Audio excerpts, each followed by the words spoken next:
New Thought Media Network. We are a global broadcast network of positive music, media, and entertainment, inspiring humanity's evolution along the journey of enlightenment and creating a world of love, peace, empowerment, and prosperity for all. New Thought Media Network. Positively inspiring. New Thought Media Network is proud to present New Thought's Roots and Branches with Reverend Dr. Ruth Miller. Join us every Tuesday at 4 p.m. Mountain Time. Tune in live or watch anytime on our YouTube channel. Discover the rich history of New Thought and its impact on modern spirituality. Join Reverend Dr. Ruth Miller as she shares insights, stories, and teachings that inspire and uplift. Experience deep insights and transformative teachings that connect you to the roots of New Thought. Visit our YouTube channel to catch up on past episodes and join us live every Tuesday at 4 p.m. Connect with us and be part of the journey.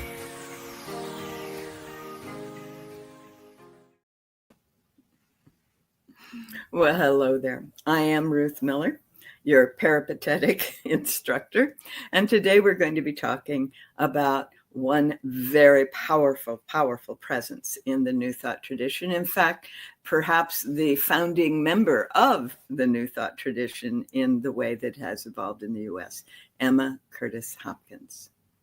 Now, as we have gone through this process, if we look at the next slide, we can see how this marvelously complex set of ideas came into being. And if we looked at all of that historical, traditional stuff, we can see there's Emma right there in the center near the bottom. So all our modern teachers have drawn heavily on her work, and she has drawn heavily on all those previous workers before her.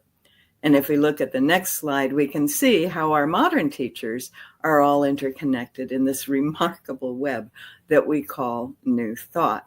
And there's Emma fairly near the center there with her teacher, Mrs. Eddy, over to the side. So in the next slide, we get to look at Emma herself. There are very, very few pictures of this woman. The classic one is the sepia tone one in the middle. The ones on either side, I think, are very interesting. I think these pictures were all taken when she got married. It was not unusual to have only one or two photographs in one's whole life. But if you look at the dark one on the, well, which side is that for you? The right side, there we go, where she's looking off to the side. You know, that's kind of her classic pose. But if you look at the other one, that's almost a maroon shade, look at that one, because it says a lot about how people experienced the woman we call Emma Curtis Hopkins. She's almost hypnotic in the way she's looking at you. And a lot of people felt like there was marvelous, marvelous love shining through those eyes, but there was a lot of power there. And that's what Emma brought to people over and over and over again. So she's called the teacher of teachers in the next slide. She was a practitioner first. She was the editor of a journal, and then she became a teacher. And then she formed a seminary. Actually, she formed two. And then she founded what became known as the High Watch Fellowship, which was originally the Hopkins Associations. And at one point, there were 500 different Hopkins associations, each with everywhere from 10 to 50 members all over this country. So she was pretty active and present in a lot of places in the world. If we look at her early life in the next slide, she was born Josephine Emma Curtis and was known as Emma from the beginning because Josephine is a big mouthful. She was the eldest of 9 kids. And her sister always said she was born in 1853. So it took a while for people to find that there was an accepted date of 49. Her father was a farmer in Killingly, Connecticut. He went into the Civil War, became a POW, came back an amputee. So he was no longer able to farm. And the family during the war nearly starved. They had a horrible time getting on. And you can hear that in some of the stories she shares in her teachings. And then she, even though she was partially responsible for keeping the farm going, she was an amazing student, very avid studier. And she finished high school at 15, which then put her in the place of becoming a teacher. In the next slide, we see that she started teaching secondary school at one of the local academies, which is what a secondary school might be called, at 16. She taught math, particularly geometry. She loved the way that geometry was so orderly and you could develop a proof. And that shows up in all of her writings. She also taught chemistry and biology and the sciences, not so much in the physics. I think even when I was going to school, girls were not given many opportunities to study physics. But she also taught language. She taught the English language, of course, Shakespearean English, the King James Bible English. But beyond that, she was conversant in Hebrew, Greek, Latin, and order to study the Bible. And she went on in later years after she was teaching to study a little bit of German and Italian, because she found that very useful in her interest, which she proceeded with as she was going on in life, in philosophy. She studied the philosophers from very ancient times. In the next slide, we see that her life began to change somewhere about 25. Funny thing about that, she married George Hopkins, and she had to stop teaching, which was very hard for her.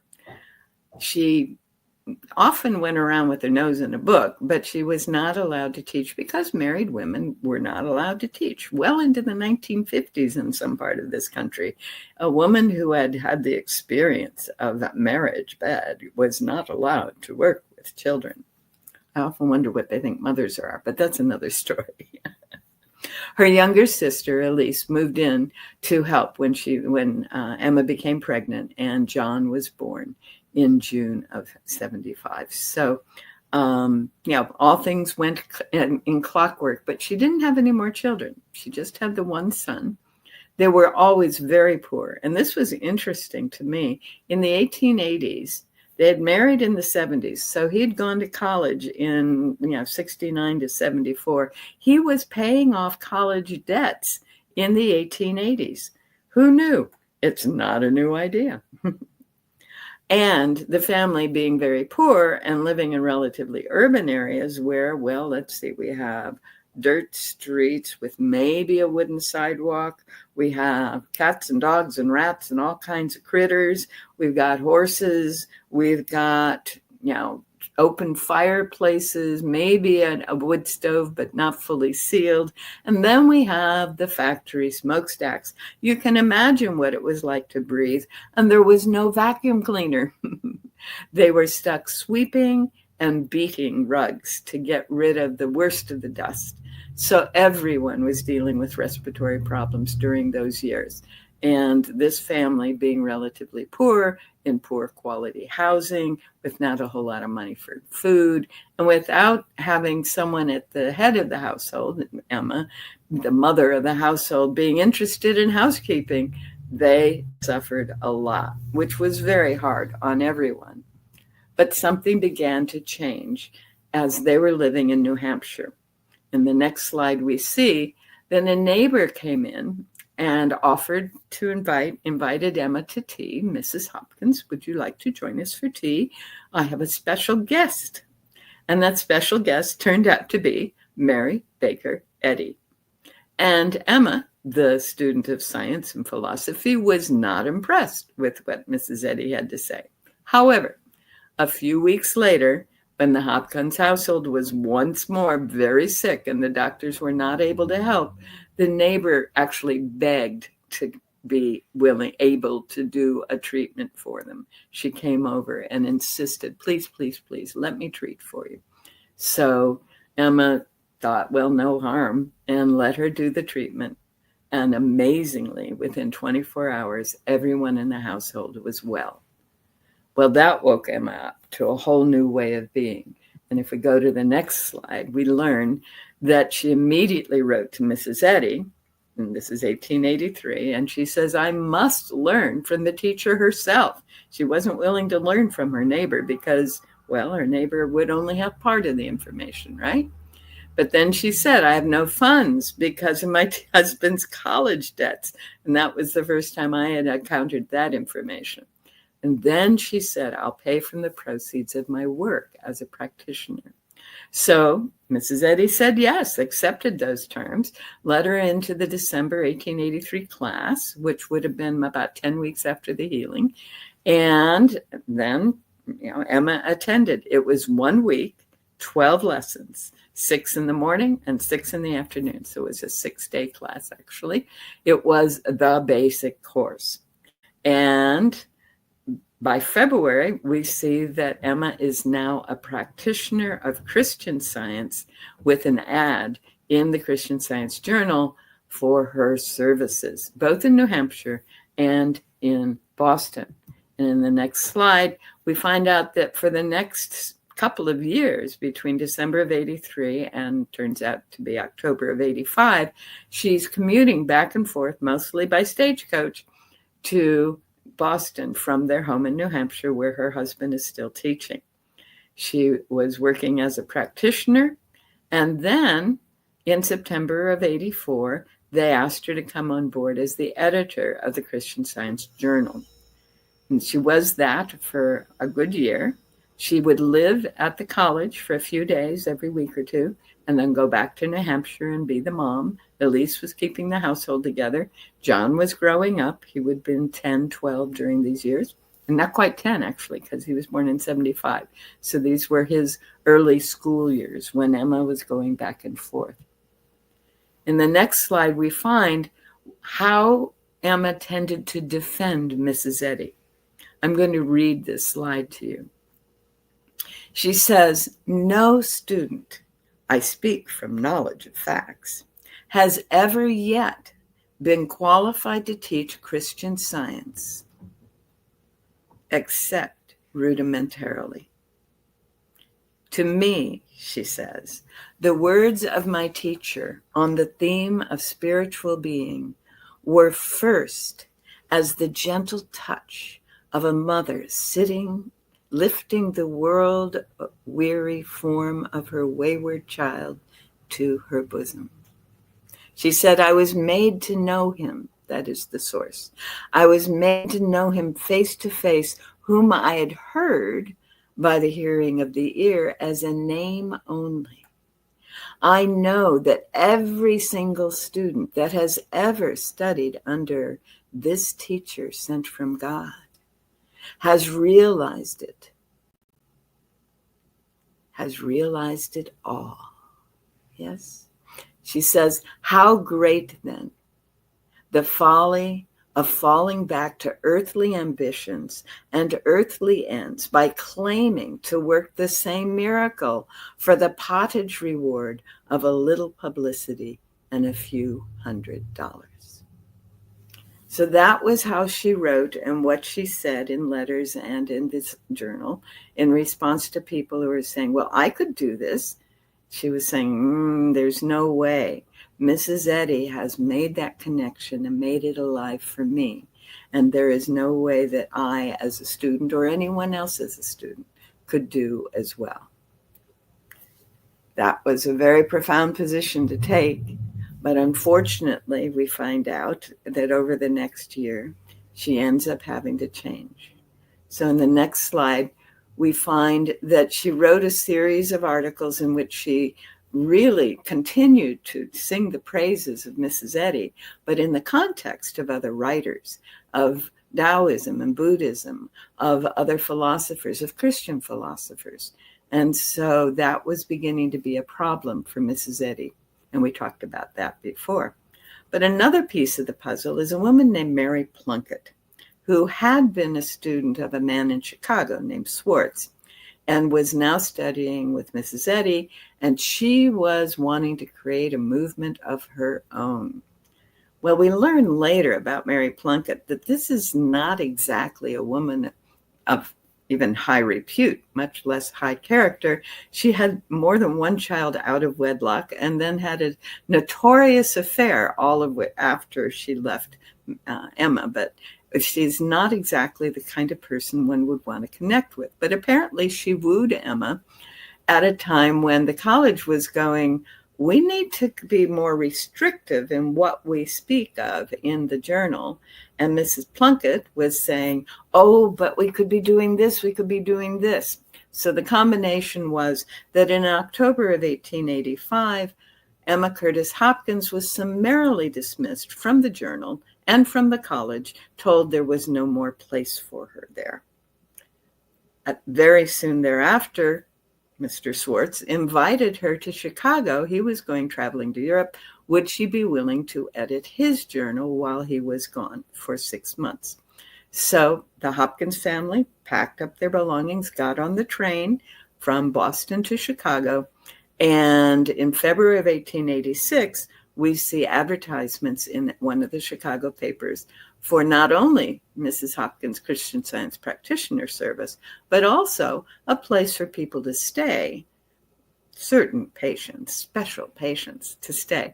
What that meant was if there was someone, particularly a woman, who was dealing with some long-term illness that a few treatments wouldn't work, she would take them into her home and she would lead them through the whole process of the 12 lessons. And we'll see that as we go forward. So the second thing they did in Chicago, you'll see in the next slide, is they created a seminary, which they called the Hopkins Seminary, which interests me because Mary Plunkett is the one who wanted it. But Hopkins was the one whose name was known. And she took on her understanding of the 12 lessons and began to write up her own version, very, very slowly moving away from the strictly Christian perspective. And I've managed now to edit, I think, 10 versions of her 12 lessons, at least 8. And I have seen that progression where there's more and more of these other philosophies worked in. But this one was her very first one there in 1886. And during the next couple of years, in between offering courses in the seminary, she traveled to various places, including San Francisco and New York and Kansas City and other places, teaching groups of up to 250 people. Their first graduating class was in June of 1886, and there was a fellow in that class named E.B. Weeks. And he went on in August of 1886 to present his version of the 12 lessons in Kansas City, Missouri, which led to the complete transformation of a young couple in Kansas City who will become an important part of our puzzle as we move forward with these roots and branches. So in the next slide, you can see a photograph, the large photograph, their first lessons from the journals. I'm part of Wise Woman Press, and our editor, Michael Terranova, found these notes in the journals, in the archives of the International New Thought Alliance, which at that time was in Mesa, Arizona, but has just recently moved to Unity Village. And this month is their grand opening. It's very exciting. But there's going to be another opening when I'm there for the INTA meeting in June. So if you want to see these archives, that'll be a marvelous opportunity. In any case, this book, the first lessons from the journals, are very similar to Eddie with only minor modifications. The next book, The Class Lessons of 1888, we had thought, all of us who were studying Emma, thought was the first published version of her lessons. And both of these are published by Wise Women Press, which is now an imprint of Portal Center Press. And I'll give you that link as we go down. But these are some of the earliest, these are the earliest 2 books we have from this amazing writer. And in these books, she developed 12 lessons. Now I'm going to go very quickly and very surfacely with you over these lessons. But if you are interested, I do offer on YouTube, on my personal channel, Ruth L. Miller, you will find all 12 lessons recorded from classes that I have taught, and you can follow and develop your own skills with them. In the next slide, we're going to look at lesson 1. Now, lesson 1 is the foundation. It's the statement of being is another language. And you can see the idea is that we are always seeking our good. And I love this line. Why do you move your right hand? You move it to get your good.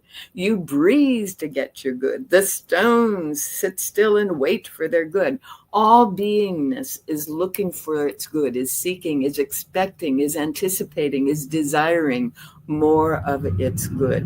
And in the very last line there, all that I call good becomes my God, because it drives me and pushes me and leads me on. And as she develops the logic in lesson 1, we see that it must be good, must be omnipresent, that is everywhere present in all things. And in modern times, we say that's the quantum field or the underlying intelligence of the universe. It's also omnipotent. That is, it is the only power in the universe. Not it's more powerful than other powers, but it is the only power. And finally, it is omniscient. It is the only intelligence everywhere, and it is everywhere present, right? So good is the foundation, good as having these qualities. In the next slide, we look at lesson 2. And lesson 2 is saying, well, you had that idea, but guess what? As soon as you see that, you're going to have all these other thoughts of what isn't real. So what we have to do is recognize we have to let go of, negate, deny, dissolve any ideas that aren't real.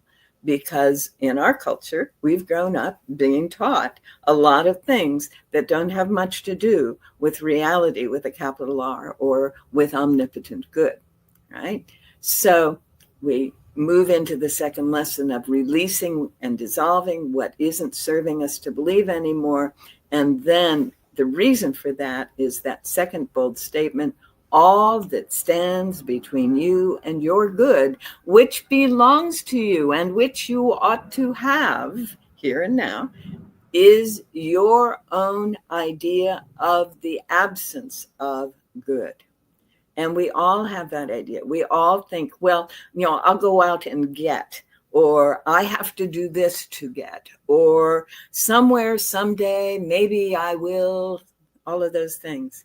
But Jesus taught the kingdom of heaven, that is, that realm in which everything is perfect and wonderfully, fabulously delicious, is right here at hand. And that's what she's dealing with here. Our belief that it isn't is the only reason we're not experiencing it, which gets us into lesson 3. And in lesson 3, she reminds us that having emptied out the space of the beliefs that don't work, we need to replace them immediately with truth, which she calls affirmations. And she says, when the right negations are stated, our affirmations are exceedingly effective because mind and conditions follow the inner vision. If I'm worried about this or I'm focusing on the possibility out there of something and I'm not focusing on it being here now, oh my goodness, then my whole life condition is going to arrange itself to support it's not here now, right? So lesson 3 gives us a set of affirmations that we can use. And there are 5 basic ones, and then she invites us to do 2 more. And we use these that help us to know that the good is present. And in that second bold statement, we release the ideas that we are separate from our good, lesson 2, and experience more good in their place. She calls this giving forness. Forgiveness as giving forness. As I release what I am no longer accepting as reality, a space is open for the divine, the infinite, all that is, the power that is all that is, to express itself more fully in my life. If we go on to lesson 4, then we're talking about the faith that engenders. She calls faith confidence to command. Remember, in the New Testament, Jesus tells his disciples, if you had faith the size of a mustard seed, you would tell this mountain to move and it would move, right? And then she says, I love this quote, Jesus didn't say, according to your denials and affirmations, be it unto thee. Rather, according to your faith, be it unto thee. What is it you know so deeply down inside you to be true that you can automatically say, yes, that is so, and I will it to be. I think of flipping on light switches in rooms. Most of us, that we have faith that the power is going to be there when we flip a light switch, right? And as we begin to let go of those old ideas and replace them with the new ideas, then that which we know deep down inside us is more and more in alignment with the source of all of our being. And so at the end, she says, I believe that only the good rules in and with my life. When we can say that, only the good, there is nothing else but good, then we are no longer holding the good away from us. Our own self-defined idea of good is what we have been holding away from us. So if we go to lesson 5 in the next slide, we realize that part of what's going on here is what we are saying is how that faith works itself out, right? I have to command it to happen. And when we talk about Emily Cady, we'll talk about her experience around this. So Emma says, our words make our faith the working principle, right? And in the next line, that highlighted line, that bold line, all our faith and all our reasoning simply open our eyes to the real world. So we're not changing anything with our words. We are dissolving, erasing the cover over them, the illusion, if you will, that our previous thoughts were generating. We have been seeing the world through our old thoughts. As we let them go, we experience the world more fully as it truly is. And that's what lesson 5 is about. Moving on to lesson 6, we see that the power is not the words, right? But the power is coming through the words. So as I am speaking these words, I am allowing that infinite power to express itself in and through me. She says the word is a pathway to the power. And the power is what she calls the secret of the Lord, which is one of the names for lesson 6. So that power is always present, but as I speak the word, the power flows through me. And this is the essence of a practitioner's treatment. And then she says, in the bottom line there, keep the words of truth going continually. They will change your life and increase your power continually. She means night and day. Every song you sing, everything that you read, everything that you are doing. You're doing your chores, you're reciting these words. The words of lesson 1, the affirmations of lesson 3, even the denials and negations of lesson 2. Whatever you can do to repeat these ideas, fill your mind with these ideas, then begins to change how your world shows up. Because as you fill your mind, the old ideas have less and less power. You're literally rewiring your brain as you do this. And that's what she's encouraging in lesson 6, which brings us to the beginning of our ability to change the world out there. So in the next slide, we're looking at lesson 7. 1 through 6 in Emma's work is about us. It's taking care of us. It's bringing us to that place of power. 7 through 12 is about the world out there, how we can effect our own world in good ways, but also have an affect and an effect on the people around us, to affect the world around us so that the people around us can be healthy and strong as well. And she tells us in lesson 7, you are a miracle worker by inherent right. Woo! Most of us are self-deprecating. We won't say, oh, no, I couldn't possibly do that. I'm too humble to acknowledge that. No, she's saying accept that truth. You are a miracle worker. You are doing it all the time. Whether you know it or not, your thought processes are bringing forth experiences in alignment with those thought processes. That's how the universe works.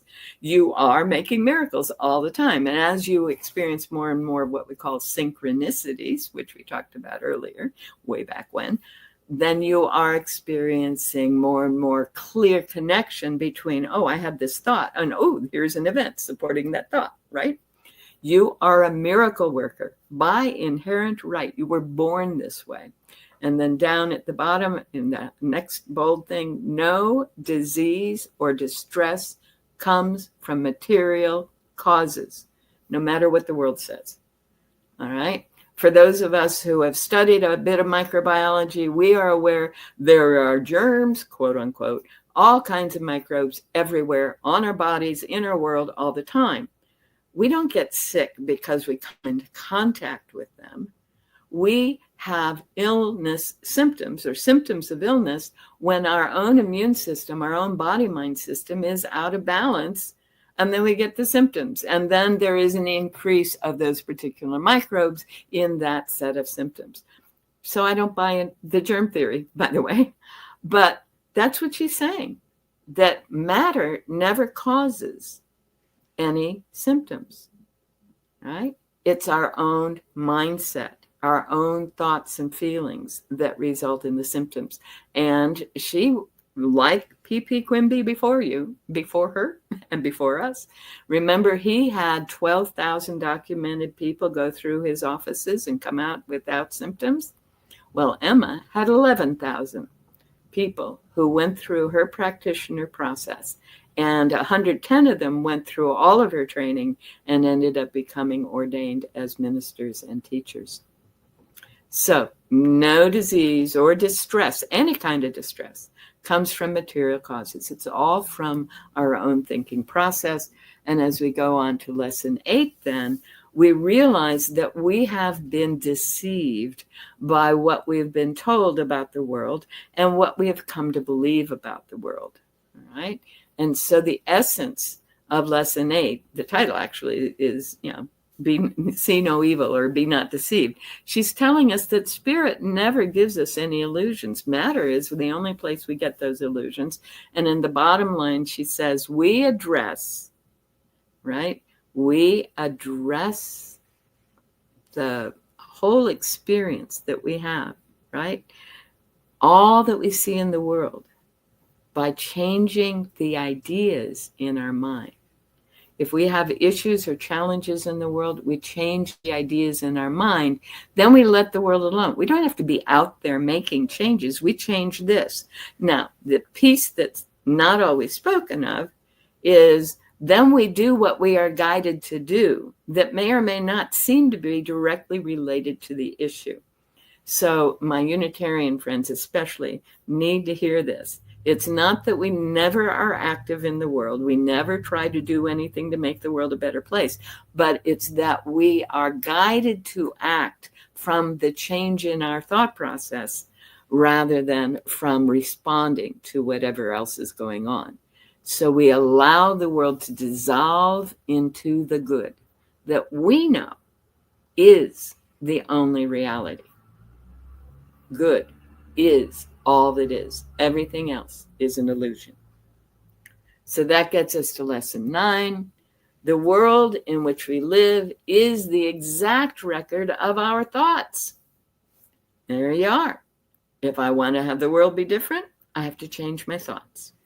And related to thoughts are the feeling, the intense feelings that go with them. And she talks about that in lessons 8 and lesson 7, that the intensity of our determination not to experience this illusion anymore has to be as great as our intensity was to latch onto the illusion in the first place, right?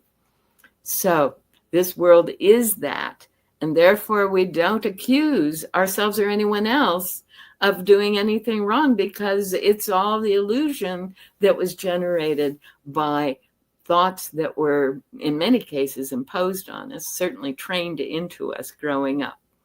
And then she says, we choose the good, so we dwell in I am satisfied in joyful delight. And wherever we go, people are healed. So one of the secondary corollaries of this one is don't hang out your sign as a healer, because as you do the work, people won't show up who need healing. They'll just be healed. And you may recall that Mary Baker Eddy had that kind of experience around her at least once and probably many times. Lesson 10, then, we see that we're ignoring the distressing appearance because it's the product of imagination, previous thoughts and feelings and worries and concerns coming into being, right? And in the next highlight, we begin to teach others to do what we can do, and so our works become permanent. Emma spent a lot of time helping people learn how to teach, and she said, go make this your own and teach it to the world, that you may have the experience become permanent in your world.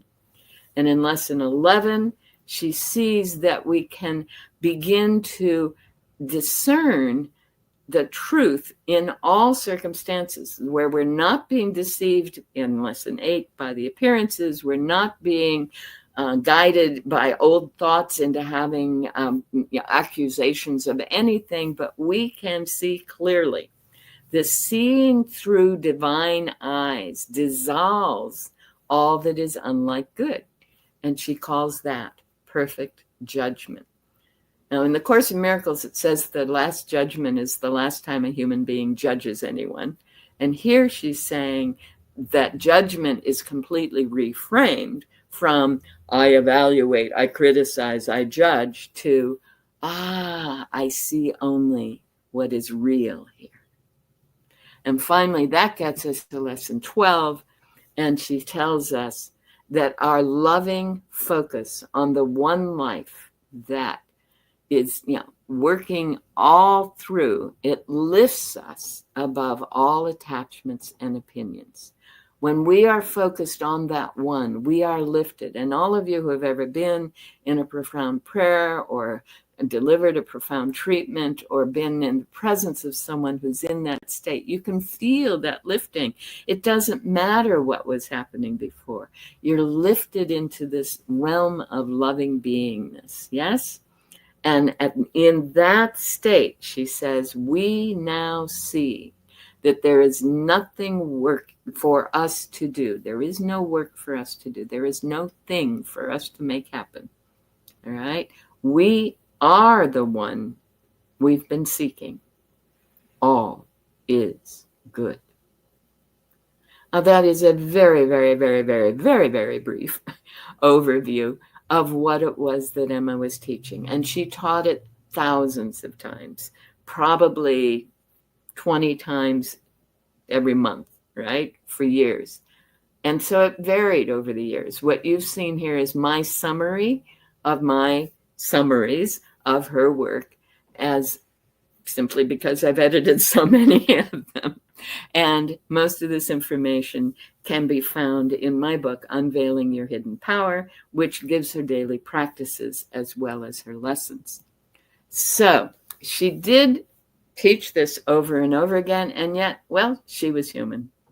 Funny thing about that. And so she faced challenges. So in the next slide, we get to see some of those challenges. She continued to be criticized almost her whole life by Mary Baker Eddy. Mary Baker Eddy passed on before Emma did, so there was freedom at the end. And yet, Hopkins always called her my beloved teacher. She never, ever, ever returned the criticism, which I think is a very high state of consciousness. The next thing that happened was Mary Plunkett just up and left and took the journal and took all the administrative stuff from what they had been doing together in Chicago between 1886 and 1888. The summer of 88, Emma is left there in Chicago with no school or no way to proceed with the school, no way to reach her students, nothing, except that a Methodist minister, a local that had been one of her patients and then one of her students, was working with her, and he said, well, let's create a real seminary here. Let's do this the right way. So he invited her to print up the class lessons of 1888 and send them out, for a small sum to all of her people that she knew how to reach and that he knew how to reach. And then those went out to further, and they went out to further, and they went out to further people. And all of the funds came back in. And with those funds, they launched what they called the Christian Science Seminary of Chicago. And so this minister was a great help. Also, another challenge after Mary Plunkett left was that her, 20 years later, her husband divorced her for abandoning him, which is interesting because he had moved to Chicago with her, but then he was bouncing back and forth between Chicago and New England. He was not happy in Chicago. And then he stayed in New England, and then he divorced her for abandoning him. I've never quite figured that one out, unless it was because she got so into her mystical experiences that he was no longer able to even experience her as his wife. And that may have been part of the whole thing. The next big challenge was just a couple years after that, though. And that was when her son, who had been a graduate of the Merchant Marine Academy, which, by the way, scholarship he earned, she believes, after she spent 3 days on her knees in prayer, looking for the funds for her son to be properly educated. And he got the scholarship, went through the Merchant Marine Academy, but then became quite ill on some of the trips down in Central America and finally passed away in 2005, which helps us to understand what happened in the years around that and following that. If we look in the next slide, during the period between 1888 and 1905, she published those class lessons. She founded that new school. She established what are called the Hopkins associations, that group of 500 associations where students and students of students could gather and study this material. She continued to travel, and she then published this marvelous series of books called the Bible Studies or Bible Interpretations, which Wise Women Press has been making available. I have volume 24 getting approved. And in 1895, she quit doing the seminary to do other things and then moved on. In the next slide, she went on to travel more. She connected with a woman called Mabel Dodge in New York, who married a man named Lujan in New Mexico. So Mabel Dodge Lujan took Emma to Taos, where she got to hang out with Gertrude Stein and D.H. Lawrence and all those artistic folks. And that's got to have made a huge difference in everyone's life. She went on and finally in 1918 published the first version of High Mysticism. I now have, I think, 4 different versions of that book. And she was elected president of the International New Thought Alliance during that year, which is when she first met Ernest Holmes, also met Nona Brooks, and many of the other students of her students. If we look at this next slide, you can see some of the book covers of the books that Wise Women Press has published. There are other publishers working with this material. I've just put together the purple one in the corner next to the little black one. It's my Essential Emma. It takes those original volumes from High Mysticism, Scientific Christian Mental Practice, and a book called Resume, puts them in one volume so you get them all. And then the little black book next to it is Self-Treatments, and it's things that I've pulled out of various of her materials, as The Radiant I Am, which is powerful in itself, but all of her other comments from Lesson 7 and so on. The other books, the blue ones, are the Bible Interpretations, and I just thought you might like to see a few of the books in physical form, because in the next slide, you get to see the Wikipedia list of the very many publications that are attributed to Emma Curtis Hopkins on just Wikipedia. Final slide, winding down, not quite the final slide, almost.